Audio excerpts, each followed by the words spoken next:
In today's video, I will walk you through how to show Navigator in MetaTrader 5. Start by making sure MetaTrader 5 is open and that you're looking at the main trading screen. At the top of the platform, you'll see the main menu bar. This is the row that contains options such as File, View, Insert, and several others. Move your mouse to the top of the window and click on View.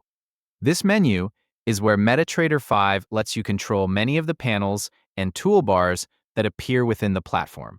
If something is missing from your workspace, this is usually the first place to check. After clicking View, a drop-down menu will appear. Take a moment to look through the available options until you find Navigator. It's usually located near the top portion of the menu, making it easy to locate. Once you find Navigator, click on it.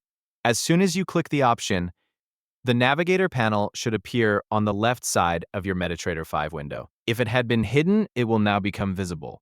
If the panel was already open, clicking the same option may hide it instead. In that case, simply click Navigator again from the View menu to make it visible once more. You can think of this option as a simple toggle that switches the Navigator panel on and off. After the Navigator panel is displayed, you can adjust its size if necessary. Move your mouse to the edge of the panel until your cursor changes to a double-sided arrow. Then click and drag the edge to make the panel wider or narrower, depending on how much space you'd like it to take up on your screen. You can also move the panel around your workspace if you prefer a different layout. The important part is making sure the Navigator panel is visible so it's available whenever you need it. If you ever close the Navigator panel by mistake in the future, remember the same process. Go to the menu bar at the top of MetaTrader 5. Click View, then select Navigator. If it doesn't appear the first time because it was already active, simply click the option again to toggle it back on. Please like and subscribe if this video helps you.